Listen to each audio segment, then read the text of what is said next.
Hello everyone. JEE advance का एक बहुत ही अच्छा सवाल है जो कि पिछले प्रीवियस ईयर क्वेश्चन से लिया गया है। R S T R the prime number. मेरे पास दो नंबर है पी और क्यू जो कि पॉजिटिव इंटीजर है। उनका एलसीएम जो है वो आर स्क्वायर एस की पावर फोर और टी स्क्वायर थे। मतलब बेसिकली पी और क्यू जो नेचुरल नंबर है उनके जब मैं एलसीएम ले रहा हूँ तो उसके अंदर तीन प्राइम नंबर आ रहा है, आर एस टी, और आर की पावर में टू आ रहा है और एस की पावर में फोर आ रहा है और टी की पावर में टू आ रहा है। हमें ये पता करना है कि ऐसे कितने ordered pair P comma Q होंगे। तो मेरी जान इस तरह के सवाल को करने का सबसे अच्छा तरीका ये होता है कि तेरे को पता है कि पी और क्यू के एलसीएम में केवल तीन तरह के प्राइम नंबर आ रहे हैं, आर एस टी। उसका मतलब पक्की बात है कि पी का अगर तूने प्राइम फैक्टराइजेशन किया होगा तो उसके अंदर आर एस टी के टर्म्स होंगे, और क्यू का अगर तूने प्राइम फैक्टराइजेशन किया होगा तो उसके अंदर तीन ही प्राइम आएंगे, आर एस टी। तो मैं पी को अज्यूम कर लेता हूँ, राइट, आर की पावर एक्स वन, एस की पावर वाई वन और टी की पावर जेड वन।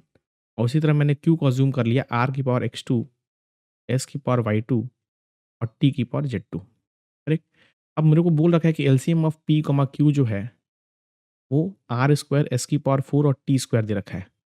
तो अगर तू मुझे खुद बता कि मेरे को एलसीएम में आर स्क्वायर के टर्म्स आ रहे हैं पी और क्यू में, और यहाँ पे मेरे को आर की पावर एक्स वन है और आर की पावर एक्स टू। तो यार अगर सोच कि अगर आर की पावर थ्री होता और यहाँ पे नीचे में आर की पावर फोर होता, यहाँ पे आर की पावर थ्री होता, यहाँ पे आर की पावर फोर होता, तो अगर तू एलसीएम करता तो आर की पावर फोर आता।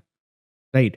तो आज के डेट में अगर एलसीएम में आर स्क्वायर आया है जो कि एक प्राइम नंबर का स्क्वायर है, तो अगर आर स्क्वायर तो पक्की बात है कि एक्स वन एक्स टू में जो मैक्सिमम हुआ होगा वो टू हुआ होगा। राइट। करेक्ट और नॉट?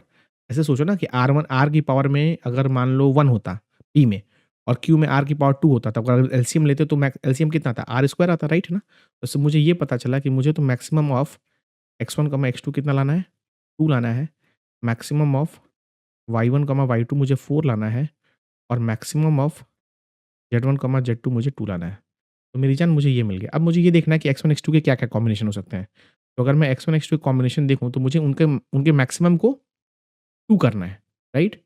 राइट। तो एक्स वन एक्स टू की क्या क्या वैल्यूज हो सकती है, because x one x two तो पावर है, they are basically whole number power. तो क्या क्या एक्स वन एक्स टू की पॉसिबिलिटी हो सकती है, जीरो हो जाए, टू हो जाए, वन हो जाए, टू हो जाए, टू हो जाए, टू हो जाए, या फिर उल्टा हो जाए, two zero, two one. Right है ना? तो ये बेसिकली पांच केसेस बनेंगे यहाँ पे।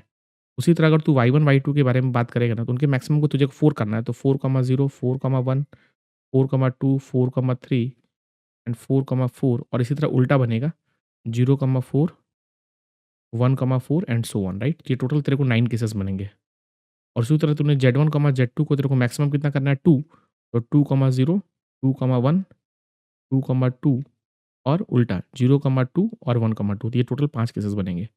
तो मेरे पास पी और क्यू के कितने ऑर्डर्ड पेयर्स बनेंगे, that is nothing but basically the multiplication of five nine into five, which is nothing but 225। और इस तरह से इस क्वेश्चन का जो आंसर होगा वो 225 होगा।